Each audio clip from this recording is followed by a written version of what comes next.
Hello all, welcome to the next video review of the movie reel. അപ്പോൾ ഇന്ന് നമ്മൾ സംസാരിക്കാൻ പോകുന്നത് അതിരടിയെക്കുറിച്ചാണ്. അപ്പോൾ അതിരടി ഒരു സിംഗിൾ ലൈൻ സമ്മറി പറഞ്ഞു തരാൻ, it's A film that gets over the line successfully. അപ്പോൾ അതിന് ഒരുപാട് ഫാക്ടേഴ്സ് ഉണ്ട്. ബേസിക്കലി അതൊരു ഫുൾ ഓൺ എൻ്റർടൈനർ ആണ്. ഇഷ്ടംപോലെ കളർഫുൾ ഫ്രെയിംസ്, കുറച്ചധികം നല്ല ഹ്യൂമർ, കുറച്ച് over the top sequences, action sequences, അങ്ങനെ ഒരുപാട് കാര്യങ്ങളുണ്ട്. I mean what makes it full on entertainer. So ഇതിനകത്ത് മേജർ ക്ലിക്സ് എന്ന് പറഞ്ഞാൽ it's a lot to do with its actors or performers. I mean അതിൽ തന്നെ എടുത്തു പറഞ്ഞു കഴിഞ്ഞാൽ ഇപ്പം ടൊവിനോ ബേസിക്കലി ഒരു മാസ് അവതാറാണ് കുറച്ച് കാണിക്കുന്നത്. ആൻഡ് പുള്ളിയെ നല്ലതായിട്ട് ക്യാരി ഫോർവേഡ് ചെയ്തിട്ടുണ്ട്, especially with the Trivandrum slang. കാരണം എനിക്കൊന്ന് ഒരു സ്പീച്ചിലോ എന്തോ ജസ്റ്റ് ഇടയ്ക്ക് പോകുന്നതല്ലാതെ കൺസിസ്റ്റൻ്റ്ലി അത് നല്ല രീതിയിൽ പോയിട്ടുണ്ട്, നല്ല രസമായിട്ട് വന്നിട്ടുണ്ട്. പുള്ളി അത് നല്ലതായിട്ട് ചെയ്തിട്ടുണ്ട്. പിന്നെ ബേസിലിൻ്റെ എടുത്ത് പറയുകയാണെങ്കിൽ ബേസിലിനൊരു 4 year 5 year പീരീഡിൽ നല്ലപോലെ കാണിക്കുന്ന ഒരു റോളാണ്. അപ്പോൾ ലുക്ക് വൈസ് ഉള്ള ട്രാൻസിഷൻ ഉണ്ട്, അത് നല്ലതായിട്ട് വന്നിട്ടുണ്ട്. പിന്നെ പുള്ളി ആ കോമഡി ആസ് യൂഷ്വൽ വലിയ കുഴപ്പമില്ലാതെ ചെയ്തിട്ടുണ്ട്. പക്ഷേ ഏറ്റവും നല്ലതായിട്ട് ചെയ്തിരിക്കുന്നതെന്ന് പറഞ്ഞാൽ എനിക്ക് തോന്നിയത് ആ സീരിയസ് അല്ല ഇമോഷണൽ സീക്വൻസസ്, അത് പുള്ളി ക്യാരി ഓഫ് ചെയ്തിരിക്കുന്നത് വളരെ രസമാണ്. കാരണം ടുവേർഡ്സ് ദ ക്ലൈമാക്സ് ഒക്കെ എത്തുമ്പോൾ അതിൻ്റെ ഇമ്പാക്റ്റ് വളരെ നന്നായിട്ട് അറിയാം. അതുകൊണ്ട് അത് എടുത്തു പറയത്തക്ക ഒരു പെർഫോമൻസ് ആണ്. പിന്നുള്ളത് Vineeth ശ്രീനിവാസനും Shaan റഹ്മാനുമാണ്.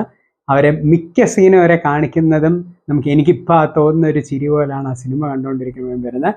Especially Shaan Rahman is real scene stealer here I would say. കാരണം നല്ല രീതിയിലാണ് പുള്ളി അത് ചെയ്തിരിക്കുന്നത്. വരുന്ന മിക്ക സീനും എന്തെങ്കിലുമൊക്കെ ഒരു കോമഡി ഓർ അങ്ങനെ ആ ഒരു രീതിയിലാണ് പോയിരിക്കുന്നത്. പിന്നെ ഈ സിനിമയിൽ മൊത്തത്തിൽ പറഞ്ഞിരിക്കുന്നതെന്ന് പറഞ്ഞാൽ ഇതിൽ അവർക്ക് കുറേ മൂവി റെഫറൻസസ് പറഞ്ഞിട്ടുണ്ട്. അപ്പോൾ ഈ മൂവി റെഫറൻസസ് നല്ല രീതിയിൽ അത് പ്ലേസ് ചെയ്തിട്ടുണ്ട്, മിക്കത് ക്ലിക്ക് ചെയ്യാൻ ചെയ്യും. വേറൊരു കാര്യം എന്ന് പറഞ്ഞാൽ ഈ ഒരു ക്ലീഷെ വർക്ക് ചെയ്യിപ്പിക്കുക എന്ന മൂവി എന്ന് പറഞ്ഞാൽ അത് കുറച്ച് ബുദ്ധിമുട്ടുള്ള കാര്യമാണ്. പക്ഷെ ഈ ഒരു സിനിമയിൽ അവർ വളരെ നല്ല രീതിയിലാണ് പല ക്ലീഷേസും വർക്ക് ചെയ്യിപ്പിച്ചിരിക്കുന്നത്. അപ്പോൾ ആ ക്ലീഷേസ് പറയുമ്പോൾ തന്നെ നമ്മൾ പറയേണ്ട ഒരു കാര്യമുണ്ട്, ഈ പടത്തിന് അല്ലെങ്കിൽ ഈ പ്ലോട്ടിന് ഒരു ഇമോഷണൽ കോറുണ്ട്. അപ്പോൾ ആ ഇമോഷണൽ കോർ വളരെ നല്ല രീതിയിൽ വർക്കൗട്ട് ചെയ്തതായിട്ടാണ് എനിക്ക് തോന്നിയിട്ടുള്ളത്. അപ്പോൾ ബേസിക്കലി ഞാൻ നേരത്തെ പറഞ്ഞ പോലെ ബേസിൽ അത് നല്ല രീതിയിൽ ക്യാരി ചെയ്തിട്ടുണ്ട്. പക്ഷെ എനിക്കൊന്നും അതിൻ്റെ കോർ സംഭവം എന്ന് പറഞ്ഞാൽ വിഷ്ണു അഗസ്ത്യയുടെ ക്യാരക്ടറാണ്. പുള്ളിയുടെ ആ ക്യാരക്ടറിൽ വരുന്ന സീൻസ്, ഡയലോഗ്സ്, ഇതെല്ലാം ആണ് അതിൻ്റെ ഇമോഷണൽ കോർ കൊണ്ടുവന്നത്. കാരണം 1-2 സീൻസ് ഉണ്ട്. പുള്ളി ബ്രേക്ക് ഡൗൺ ചെയ്യുന്ന ഒരു സീനുണ്ട് ഒരു ഫസ്റ്റ് ഹാഫിൽ. പിന്നെ ആ second half towards the mid ആകുമ്പം പുള്ളിയും ഫാദറും കൂടെ ഉള്ളൊരു സീനുണ്ട്. അപ്പോൾ അതൊരു ഇമോഷണൽ മാത്രമല്ല, നല്ലൊരു എലിവേഷനോടെ തരുന്നൊരു സീനാണ്. നല്ല രീതിയിൽ വന്നിട്ടുണ്ട്. അപ്പം അങ്ങനെയാണ് ഇതിനകത്ത് ഒരുപാട് ഫാക്ടേഴ്സ് ഉണ്ട് ഇങ്ങനെ ക്ലിക്ക് ആവുന്നത് ആസ് എ ഹോൾ. പിന്നെ ഈ മൂവിയുടെ ഒരു പ്രോബ്ലം എന്ന് പറഞ്ഞാൽ ബേസിക്കലി ഇതിൻ്റെ ഒരു കോർ പ്ലോട്ട് അല്ലെങ്കിൽ ആ ജനറൽ കണ്ടന്റ് എന്ന് പറഞ്ഞാൽ ജനറലി വീക്കാണ്. കാരണം അങ്ങനെ ഒരുപാട് കാര്യങ്ങളുള്ളതോ അല്ലെങ്കിൽ ഒരുപാട് ഇവൻറ്റ്സ് ഉള്ളതോ അല്ലെങ്കിൽ ഒരു സ്ട്രോങ് എന്ന് പറയത്തക്ക രീതിയിൽ നമുക്ക് തോന്നിയിട്ടില്ല. പിന്നെ തന്നെ ഇതിനകത്ത് ഒരു ചില മാസ് സീക്വൻസ് ഒക്കെ ചെയ്തിട്ടുണ്ട്, കുറേയൊക്കെ വർക്കായിട്ടുണ്ട്. പക്ഷേ എല്ലാം അങ്ങനെ ഈ പറയുന്ന പോലെ ഒരു ഡിസൈഡ് ഇമ്പാക്റ്റ് ക്രിയേറ്റ് ചെയ്തിട്ടുണ്ടെന്ന് എനിക്ക് പേഴ്സണലി തോന്നിയിട്ടില്ല.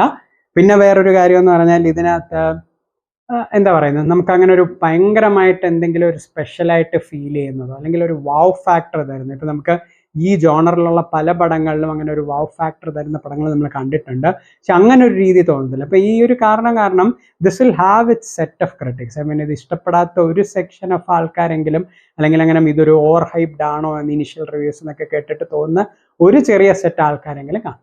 പക്ഷേ ഓവറോൾ നോക്കിക്കഴിഞ്ഞാൽ I mean if you are looking for A light-hearted theater watch which is colorful, peppy, vibrant, അങ്ങനെ ഒരു മോഡിലാണ് നോക്കുന്നതെങ്കിൽ this is a movie for you.